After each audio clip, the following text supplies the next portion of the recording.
All right, that was so cool. I think best game of the year so far. I know we've had some crazy finishes in the NFL to begin this season.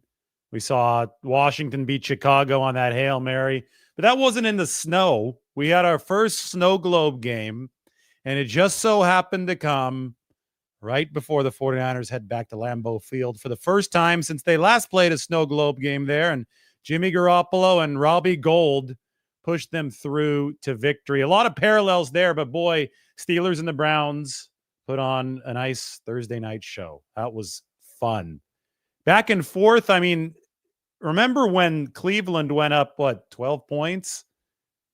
Mid to early in the fourth quarter. I forgot exactly how much time there was left. It felt rather hopeless for Pittsburgh to be able to claw back, but they did. They scored really quickly twice.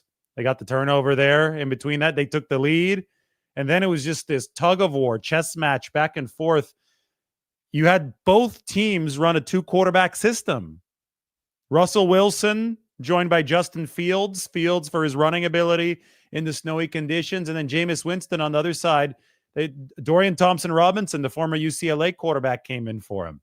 So if you like football, if you like strategy, if you like close games, and obviously if you like games in the snow, that one was for you. Margot texted me. She says, I was about to text you. There's something beautifully pure and nostalgic about watching football in the snow. Then her next message was, Brock would have just run for that first down. So that was I'm trying to think. I think that was on the 2-minute drive when Russell Wilson was trying to move the ball upfield. Maybe when he threw the outlet pass to the side. I forgot when the text came through. Anyway, her main point was there's something beautifully pure and nostalgic about watching football in the snow. And I would have to agree. It reminded me so much of the 2021 game, 49ers and the Packers. I'm going to see if I could pull up a picture. I'm going to type in Robbie Gould, Packers, 49ers. Get that snowy photo. I want to find the best one. I want to find the one with the most visible snow, because that was an epic night in Green Bay. I got it. I have a good photo for you guys.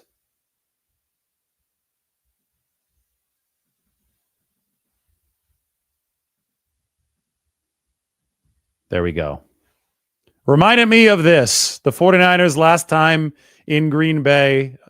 They're going to make their return this weekend. Divisional playoffs, January 2022.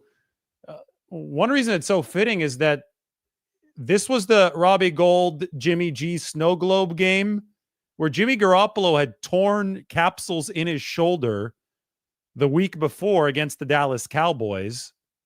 So he showed up and had to gut through an injury. He led the 49ers into field goal range where Robbie Gould kicked it through as the snow just intensified. It was freezing cold in Green Bay. And this week, we're talking about Brock Purdy's injury. I wrote about it up on the San Francisco Standard. Get that one up for you right now, because Purdy's injury is also a shoulder. I don't think that these are torn shoulder capsules, but it's at least a sore shoulder. And he's going to have to battle through it if he's going to play on Sunday. There was some drama today at the 49ers practice facility because Brock Purdy left practice early. Here's the article up on the Standard.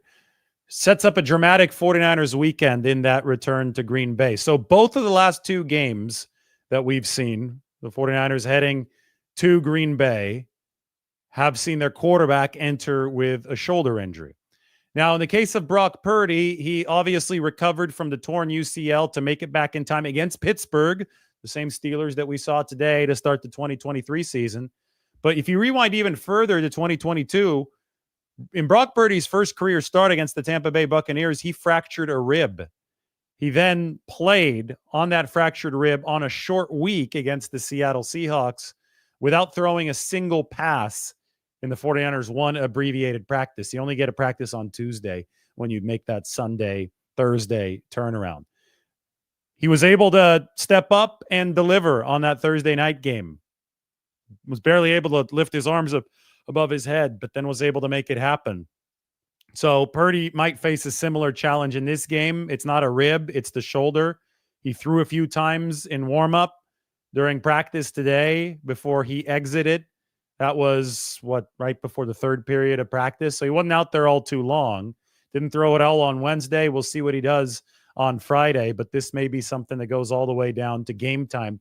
And there's a long history in 49ers-Packers of these QB injuries entering the game. I talked about Jimmy Garoppolo in 2022 in the good old snow globe game. Talk about Brock Purdy this year, and you talk about Brock Purdy's history of playing through injuries. You could also talk about Steve Young. That was 1996. So this would be the 96 season, January 1997. Steve Young enters Lambeau Field. The 49ers about to play a divisional playoff game against the Packers. They had just beaten the Philadelphia Eagles at Candlestick Park at home. And Steve Young suffered a rib injury against the Eagles. 49ers are up against the eventual Super Bowl champion Green Bay Packers. Young cannot lift his arms above his head before the game. His ribs are just killing him. It's one rib in particular that's killing him. He's been diagnosed with a fractured rib. At least that's what everybody feels that it is on the medical side of things. He tries to go and play the game with a flak jacket on after taking several pain-killing shots. But the pain doesn't go away with those pain-killing shots, and the flak jacket doesn't help his mobility at all, and he still can't really throw the football. So Steve Young is only in the game for a few plays before he says, this just hurts too much. I'm done. You can't shoot me up anymore. You've already tried so many times. I'm finished. So they went to Elvis Gerback, the backup. 49ers lost that game by 2 or 3 touchdowns. It was an extremely frustrating game, and the Packers went on to win that Super Bowl. Well, Steve Young gets checked out by another doctor a few days after the game, and magically they fidget with the rib. They pop his rib back into place. Pain-free. Because it was still hurting. It was still hurting after the season was over. It wasn't getting better. They popped his rib back into place. It had been dislocated. It wasn't fractured. The rib had been dislocated. And voila, Steve Young was okay. But it was too late because they had already lost to the Packers.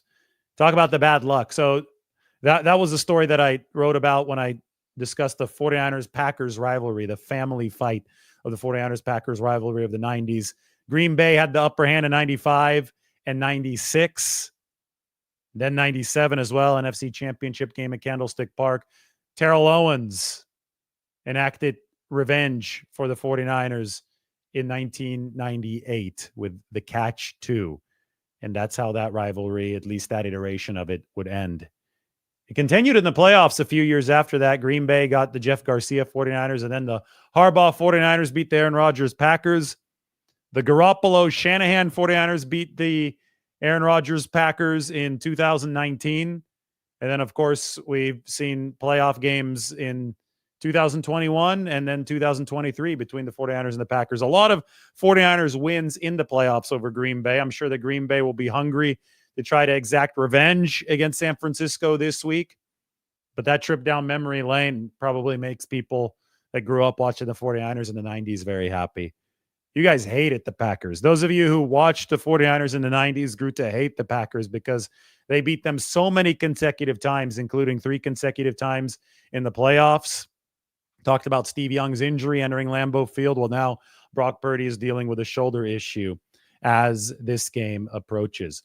But boy, what a fun game this was between the Steelers and the Browns. If every week can have one snow game from here on out, with adverse weather obviously taking over, it's November 21st. I think everybody would be happy watching football. It's not often that we get that lucky to see a game like that where the snow actually sticks and teams were still able to function offensively decently well. I know it got sloppy. You would expect it to get sloppy to a certain extent, but the pass game wasn't fully dead on either side in this game, which led to some awesome strategy. Guys were running slower through the snow. It led to more broken tackles. Everything was, it was kind of in that slow motion style where you're just, yes, no. several plays just like that. You had the drops, obviously. I noticed the guys that had gloves on had a much easier time catching the football than some of the players who didn't have gloves on. And I'm sure that's not rocket science. I think we could see exactly why. And people in the stadium rarely knew exactly what yard line the ball was on, because the yard lines were superimposed by Amazon, by the television broadcast. So on TV, as we were watching, we saw exactly where the yard lines were, but the people at the stadium, that must have just been a total free-for-all. I think that they had some heaters under key yard lines, maybe the 25 or the 30, one of the touchback lines it might have been, and the sidelines and the goal line. But when that ball was near midfield, when it was at the 40, the 45, it'd be really, really hard to tell exactly where it was. Again, I love the 2-quarterback system. Gives me shades of 49ers-Packers in 2021. Remember week 3, Sunday Night Football? Trey Lance comes in for a play right at the end of the half.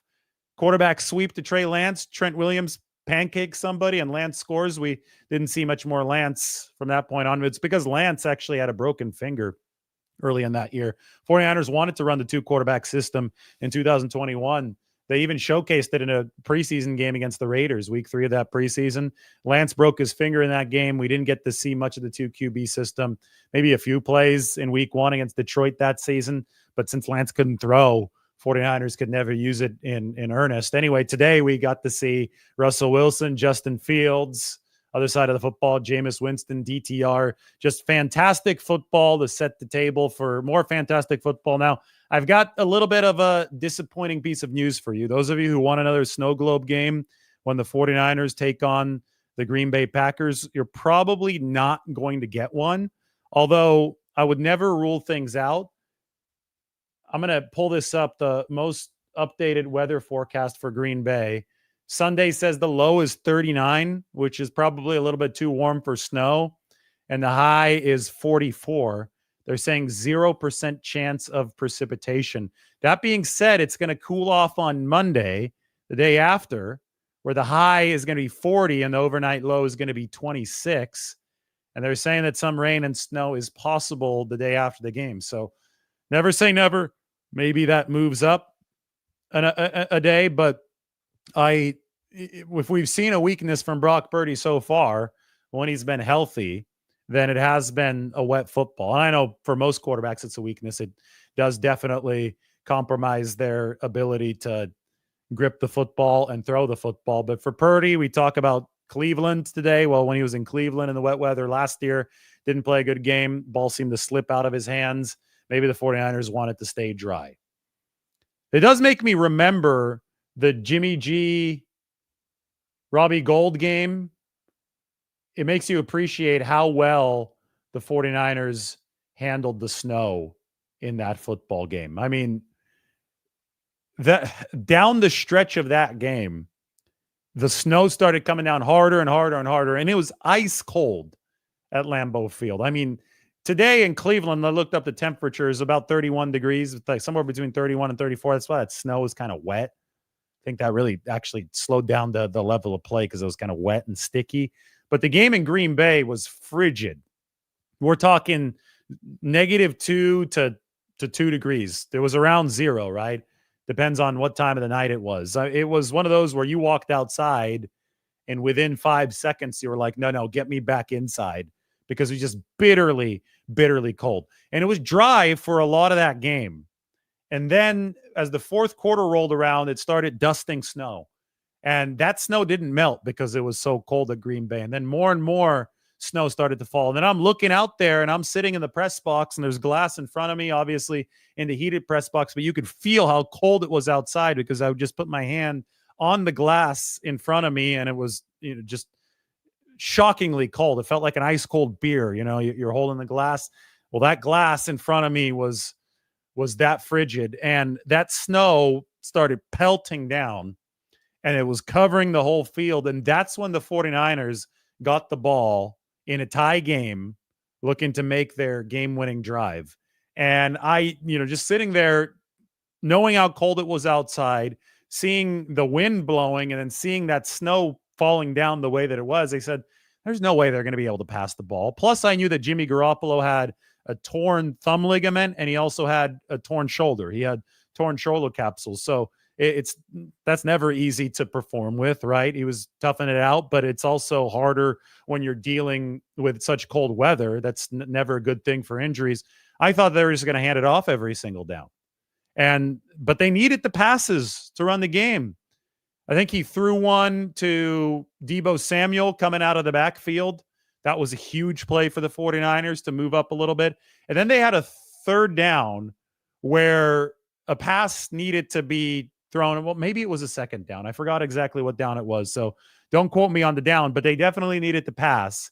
And they had George Kittle lined up in the slot against Devondre Campbell, who is now with the 49ers. That season, Devondre Campbell was an all-pro. And Jimmy G got up to the line and he saw his matchup and he saw that he was going to have one-on-one between Kittle and Campbell. Kittle ran a slant, got inside leverage against Campbell. Perfect throw from Garoppolo. Moved the chains. Huge play. Eventually, the 49ers got to a 3rd and 7. And I'm sure you'll remember they ran out of the 3rd and 7. The conditions just kept on getting worse and worse and worse.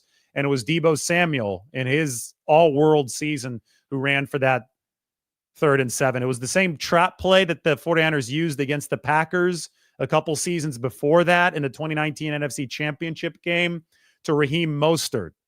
Mostert scored the game-opening touchdown with that play. Deebo might have gotten 7 or 8 yards, so it wasn't as long as Mostert's run. It wasn't as explosive as Mostert's run, but it was exactly what the 49ers needed to set up Robbie Gould. And that is how the 49ers snow globe hex was defeated. I mean, I don't think it was snowing in 1996 or January 97 when they played Green Bay and Steve Young had that whole rib situation, but it was frigid and it was definitely wet. And Green Bay was just known as the place that the 49ers, don't go to and win in adverse conditions. They obviously did it under Harbaugh in 2013 with the field goal from Phil Dawson at the very end. That was the Colin Kaepernick game where he second straight year where he ran all over the Packers. But that one also was dry. Finally started snowing in 2022, that January of 2022. And what a memory it was. Definitely reminded of that watching the Steelers and the Browns today. And the text from Margot was just perfect. Something beautifully pure and nostalgic about watching football in the snow. So cool. Anyway, with that being said, how's everybody doing? 49ers back up against the wall. Brock Purdy leaves practice early. We'll have a status report for you tomorrow. I have a feeling that official word on Purdy, Nick Bosa, and Trent Williams is not going to come down until Sunday once we're already all in Green Bay. So you can hold your breath until Sunday. It's going to be a weekend of drama for the 49ers. High stakes in this game. I watched the Steelers lose today. The Steelers, up until today, had been really the anti-49ers. I talked about it on Twitter. The Steelers, let me get these numbers out for you. Talk about the 49ers being a few plays away from 8-2. Well, the Pittsburgh Steelers actually were 8-2 before they lost this game against the Cleveland Browns. They were the number 14 overall team ranked in DVOA, so lower than the 49ers, who are 5-5, who are talking about being a few plays away from 8-2. The number 22 offense for Pittsburgh, obviously a lot of that ranking was accumulated back when Justin Fields was the starter before Russell Wilson was back. And the number 1 or number 2 special teams for Pittsburgh, like awesome special teams unit, had ensured that they were able to overcome some of the shortcomings in other phases. They're able to overcome their number 14 overall DVOA to be 8-2. Pittsburgh, though, lost the game tonight. So they took a page out of the 49ers book. They blew a game late. I think there was an extenuating factor. I think that the snow in this game obviously was a bit of a neutralizing force. Elements usually are. But the 49ers would like to do more of what the Steelers had done in every game prior to this year. They would like to find a way to win in the third phase of the game, special teams. They would like to find a way to more consistently win the one-possession, gritty type of contests that they have lost in gut-wrenching fashion especially against NFC West opponents this season. And what better opportunity to do that than with your back against the wall, headed to Green Bay? So I just thought that this was a perfect prelude for what the 49ers are going to face this weekend. I'm going to turn it over to a 49ers Q&A. Why don't we talk? I'm going to get some water, and we can have a fun little discussion here on this Thursday evening.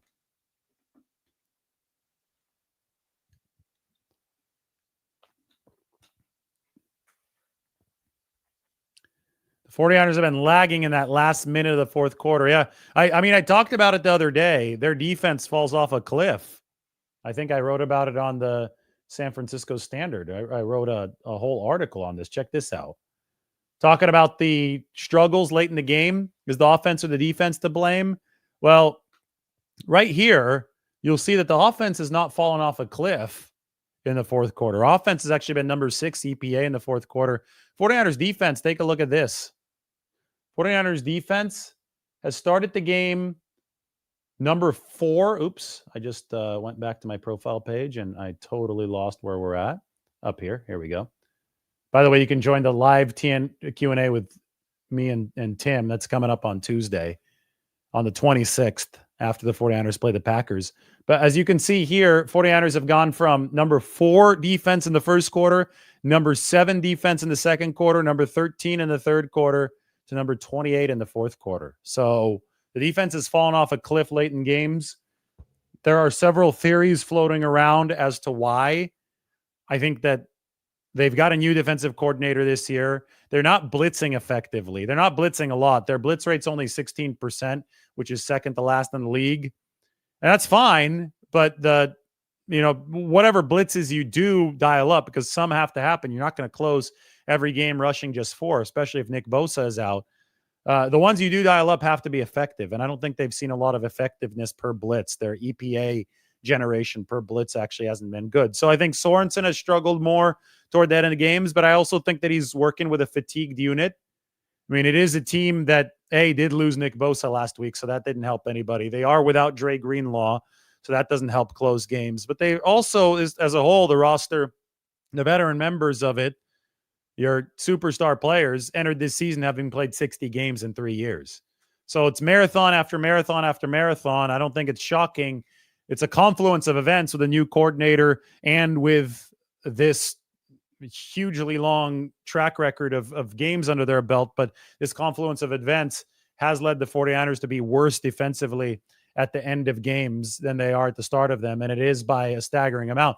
Just really underscores the importance of the 49ers offense delivering cushions that are bigger than what they've given the defense. So yeah, the defense did give up the game-winning touchdown to the Seattle Seahawks on Sunday, but it came after the offense couldn't close out the game. If the 49ers offense had given the 49ers defense a little bit of bigger cushion, then the 49ers defense would have been fine in that game. I just don't think the 49ers defense is airtight this year. I don't think we expected it to be totally airtight this year. It's hard to expect anybody to win when your offense scores only 17 points. So the 49ers would have been fine with a 20-point Seattle effort, but they needed to score more than 20 points. And the offense failed them there. And you can't forget special teams in that entire equation as well. That's too often failed the 49ers this year. Jimmy says the 49ers have to be better at making adjustments in the fourth quarter. That's true, but they also have to be better at executing in the fourth quarter. I mean, execute the game plan that's already there. Against the Arizona Cardinals, Jordan Mason fumbled the football inside the 10-yard line. Poor execution, right? 49ers, just one more score in that situation put San Francisco in a much better spot. You go back to the game against the Rams. There was a big drop, I remember, by Ronnie Bell in that football game, right? So execution comes back to bite the 49ers. This most recent one against the Seattle Seahawks, Brock Purdy throws high on the dig route to Deebo Samuel. 49ers execute very poorly. So better offensive execution in all 3 of those games means that the defense has more breathing room and they don't have to make a crazy adjustment or they don't have to make some kind of insane play that, probably wasn't going to go in their favor. Ultimately, an offense will get a defense, especially if that defense is not overpowering. So I think that Nick Sorensen hasn't done a terrible job this year, but in the 49ers losses to NFC West opponents, the offense has definitely not been there at very critical moments. That being said, overall, the defense can be better. Like, I'm not talking out of both sides of my mouth. I'm talking in a way that reflects what football is like, and it is a complementary sport. You need both the offense and the defense to pull their weight, and the special teams, and all three of those are going to be tied together. Better special teams means better defense. Better offense means better defense, and vice versa. If we want to talk about the special teams role in the game on Sunday against the Seattle Seahawks, Pat O'Donnell, former Green Bay Packers punter, by the way, kicked it through the end zone with no returner. He gave a free touchback to the Seattle Seahawks, and that set up the game-winning drive. If with no returner, the 49ers in that point, they could have punished the Seahawks. They could have pinned that ball inside the 10, and if they did, it would have been that much harder for Geno Smith to move the ball against their defense. So there are so many variables here, but they're all interconnected. And that's why a team, you could say, okay, they're 5-5. They're not playing very well. What's wrong? I'm losing all hope. Well, you fix one thing, and that could lead to a domino effect of other things breaking in your favor. And that's happened to the 49ers before because everything is interconnected. And they're hoping that that's actually going to happen again moving forward. I had the team tier chart up earlier this week. I don't think I have it available. Oh, yeah, I do have it available because I was able to combine the team tier chart with records. It'd be actually fun to look at this after that Thursday night game. Thank you, Mike. I really appreciate that. So I'm going to erase my face from here just for the time being. Maybe we can even take 49ers Q&A off. All right, here you go. See, the 49ers are actually better than the Steelers in terms of team efficiency, even though the Steelers were 8-2. Now they're 8-3. Or the Browns. So what you saw is this team over here, the Cleveland Browns, a good 1, 2, 3 tiers below Pittsburgh, knock off Pittsburgh. That's what made that so fun. Nice little upset tonight. But the Pittsburgh Steelers special teams is what had turned them into the 8-2 team that they were entering this game. They didn't get as much of a special teams boost in this one. I think they even missed a field goal early on. I mean, Cleveland's such a tough place to kick. That's where Moody missed that potential game winner last year. But the 49ers are unique in this tier of teams because they're 5-5 and everybody around them is 7-3, 9-1, 7-3, 8-2, 8-2, 8-2. Here's Washington at 7-4. The 49ers really believe, and the data supports their belief, that they're a few plays away from being one of these 8-2 teams. And does that mean they're magically going to be 8-2 just because they keep on talking about it? No. But it does mean that they are, I think, well-positioned if Brock Purdy's healthy. That's obviously the big thing to watch. They're well-positioned to take on the Packers on the road. They're well-positioned to take on the Buffalo Bills on the road. They're going to be underdogs in both of those games. They're underdogs to Green Bay right now. They're underdogs to the Buffalo Bills. But with a healthy Brock Purdy, who's one of the better quarterbacks in the league, the 49ers can go toe-to-toe with these teams based on their efficiency profile. To win those games, though, the 49ers are going to have to begin performing better at the margins. Point blank, no question about it. Those 3 or 4 plays that are going against them in each game, they have to start going for them in each game. Does that mean they have to be more clutch? I guess you can say that.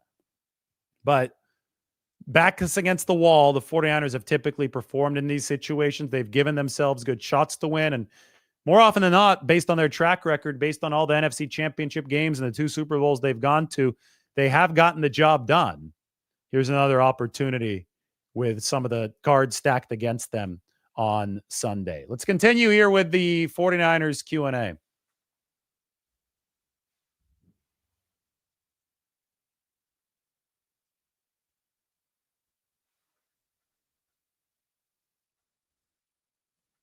Do I blame Purdy's shoulder injury on San Francisco's O-line? I don't know exactly how Purdy got hurt.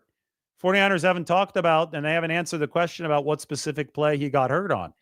So, some people are theorizing that the Devin Witherspoon play, which wouldn't have been on the 49ers O-line, that was a blitz from Witherspoon where Purdy might have hit his arm as the ball got broken up. He was trying to roll out and throw to the flat. Some are saying that might have been the play that it happened on. Who knows? Maybe it happened before this game. I have no clue. I will say that Brock Purdy threw 29 deep passes before the bye week. He was number 6 in the NFL for most deep passes thrown. He hasn't thrown a single one since after the bye week. So does that have something to do with shoulder soreness? We didn't hear about it, obviously, until this past Monday, right after the game against Seattle. But we still don't have a firm point of where Brock Purdy got hurt. The 49ers offensive line, by the way, people I think need some perspective here. O-line play around the league is in a bad spot. I've talked about this so much. Defensive lines have outpaced offensive lines in terms of athleticism. San Francisco's improved their offensive line since last year. The composite metrics actually have them ranked number 12 in pass protection. They're the top half of the league in pass protection. They've had poor pass protection, relatively speaking, at center with Jake Brendel and left guard with Aaron Banks. But they've had plus pass protection from Trent Williams at left tackle, from Dominic Pooney at right guard. And Colton McKivitz has been middle of the pack in terms of pass protection, actually delivered one of his better games against the Seattle Seahawks. All told, the line has not been this horrible unit that people are trying to make it out to be. Last year, the composite rankings had them in the 20s. So what Brock Purdy did as an MVP finalist last year, I thought was extremely impressive, given the fact that the line was worse than it was this year. Is it a perfect line? Hell no, it's not. But is it a line that the 49ers have made better with some investment, such as Dominic Pooney? Yes, it is. Do I think that they can still get better at center and left guard? Yes, I do. But they have to work with what they have right now. I can't blame Purdy's injury on any entity, though, if I don't even know what play Purdy's injury happened on.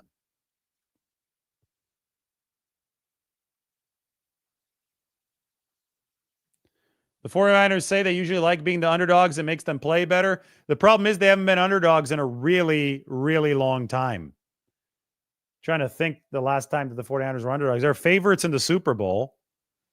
They were favorites essentially all of last season, right? I think they were last underdogs when they played the Philadelphia Eagles in the NFC Championship game when Brock Purdy tore up his elbow, when Hassan Reddick got around Tyler Kroft to hit Purdy. That might have been the last time the 49ers were underdogs. Does anybody else remember? 2022, I don't believe they were underdogs.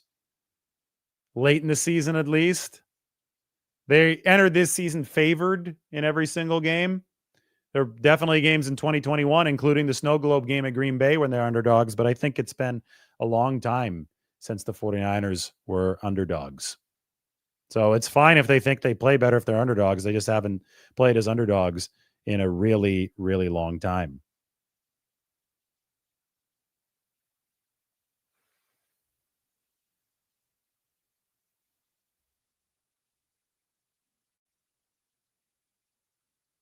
It has been an extremely long time since they've been underdogs.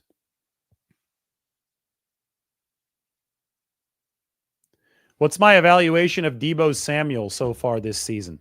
Do you think Shanahan utilizes him more than he has up until now and moving forward? I think he's utilized Deebo Samuel plenty of times. I mean, they've given him a lot of rushes. He's got over 25 rushes on the year. They've thrown to him in big spots. I don't know if they're going to use Deebo Samuel more. If you're a 49ers fan, you would hope they use him more effectively. I don't think that the end-around runs have been there. He's down to 2.9 yards per carry. And watching it, I don't think it's Deebo's fault. I think defenses are sitting on them. I've talked so much about Kyle Shanahan needing to get his fastball back, and this is a good time to do it if you're Kyle Shanahan. Get back on top of winning some of these space battles in play calling, because I think that he's been on the losing end of the spectrum here for a couple weeks now. Like even against Tampa Bay, I don't think the 49ers were operating with as much space as they wanted to. And that was a bad Tampa Bay defense. And it took some really magical plays from Purdy, McCaffrey, George Kittle to establish what the 49ers wanted. Against Seattle, it was obviously a really, really tough performance for the 49ers. So the way I look at it, San Francisco has to find its cohesive rhythm, and that begins with the engine atop, and that's Purdy and Shanahan. I don't want to call it a 1-2 punch. One is the play caller, one is the coach. Bill Walsh went through some play calling slumps. He got through them. We talk about the 88 season where the 49ers started 6-5. Shanahan has to do the same. There's a lot of pressure for that to happen this week, given all the injuries. I think it's a good week for it to happen. Look at where the Green Bay Packers are on the team tier chart. They're a little bit worse than the 49ers. Defensively, maybe slightly better. Offensively, a little bit worse. I think it's a great opportunity for San Francisco, provided that Brock Purdy can play. Brock Purdy can't play. That obviously changes a lot. If Nick Bosa can't play, that obviously changes a lot. My gut says Purdy will play, Bosa will play, Trent Williams won't play. Those are my gut predictions. We got to tell you guys about Public Rec. Why don't we do that right now? Public Rec, they sent me the pants and the shirt that I've been talking about, and I'm very, very happy about it. If you're tired of squeezing into stiff dress pants this holiday season, unwrap the gift of comfort with the Game Changer pants from Public Rec. The office pants that look like Monday but feel like Sunday. Imagine clocking in while feeling as cozy as if you were still in bed, sipping hot cocoa. With a soft hand feel and smooth drape, these pants are fan favorites for a reason. Whether you're closing deals in the boardroom, navigating holiday travel, or mingling at company parties, the Game Changers will keep you looking sharp and feeling great. Public Rec is the ultimate men's clothing brand for blending comfort and style seamlessly. Trust me, you won't be disappointed. Stop suffering in regular pants and give the gift of comfort this holiday season. For a limited time only, our listeners get 20% off when you use the code Lombardi at checkout. That's 20% off with the code Lombardi at publicrec.com. After you purchase, they'll ask you where you heard about them. Please support our show and tell them we sent you. Give yourself or someone you love the gift of comfort this holiday. And why doesn't everybody enjoy the Snow Globe game coming up on Sunday? Steelers-Browns. That was Snow Globe 1. Perfect intro for 49ers-Packers. Reminders of the Robbie Gould, Jimmy G Snow Globe game. Updates coming on Brock Purdy's injury tomorrow, so stay tuned. This is going to be a dramatic weekend for the 49ers. You can check out the article up on the San Francisco Standard. I'm going to toss this into the description, so why don't you go ahead and look whenever you do have a chance. You could even sign up for or register for the Q&A with Tim and me coming up on Tuesday, right there at the bottom. But that's the article I wrote today on Purdy. Had a little video of Purdy running around today at practice, as you can see down there at the bottom. Nothing really to see. We couldn't tape when he was throwing the football. So that's just Purdy running. That is on my Twitter. Go ahead and check it out. We will talk to everybody very soon. Thanks for watching. See you on Friday.